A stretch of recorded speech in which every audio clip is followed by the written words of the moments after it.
Daily Bible reading, 1 Samuel chapter 28.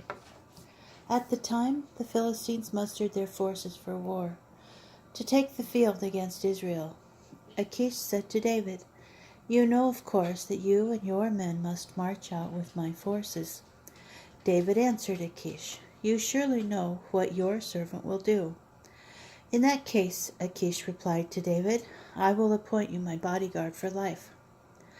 Now Samuel had died, and all Israel made lament for him, and he was buried in his own town of Ramah.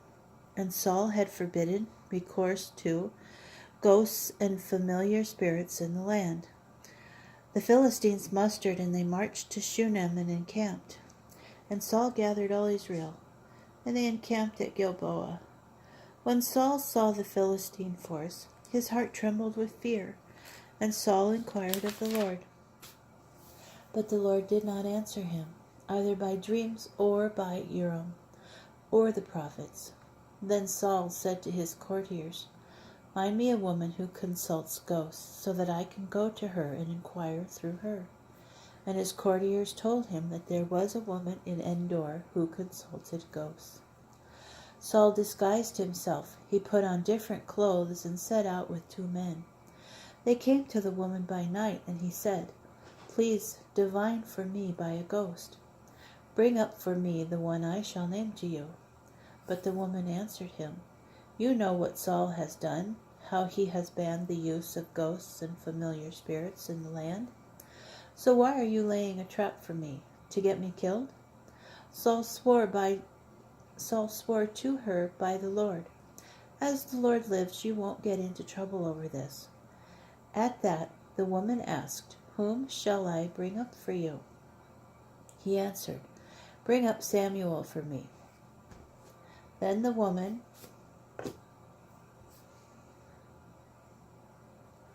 recognized Samuel, and she shrieked loudly and said to Saul, "Why have you deceived me? You are Saul." The king answered her, "Don't be afraid. What do you see?" And the woman said to Saul, "I see a divine being coming up from the earth." "What does he look like?" he asked her. "It is an old man coming up," she said, "and he is wrapped in a robe." Then Saul knew that it was Samuel, and he bowed low in homage, with his face to the ground. Samuel said to Saul, "Why have you disturbed me and brought me up?" And Saul answered, "I am in great trouble. The Philistines are attacking me, and God has turned away from me. He no longer answers me, either by prophets or in dreams. So I have called you to tell me what I am to do." Samuel said, "Why do you ask me, seeing that the Lord has turned away from you and has become your adversary? The Lord has done for himself as he foretold through me. The Lord has torn the kingdom out of your hands and has given it to your fellow, to David, because you did not obey the Lord and did not execute his wrath upon the Amalekites.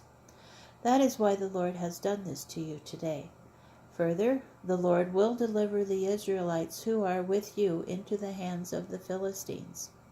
Tomorrow your sons and you will be with me, and the Lord will also deliver the Israelite forces into the hands of the Philistines." At once Saul flung himself prone on the ground, terrified by Samuel's words. Besides, there was no strength in him, for he had not eaten anything all day and all night. The woman went up to Saul, and seeing how greatly disturbed he was, she said to him, "Your handmaid listened to you. I took my life in my hands and heeded the request you made of me. So now you listen to me. Let me set before you a bit of food. Eat, and then you will have the strength to go on your way." He refused, saying, "I will not eat." But when his courtiers as well as the woman urged him, he listened to them. He got up from the ground and sat on the bed. The woman had a stall-fed calf in the house. She hastily slaughtered it and took flour and kneaded it and baked some unleavened cakes. She set this before Saul and his courtiers, and they ate. Then they rose and left the same night.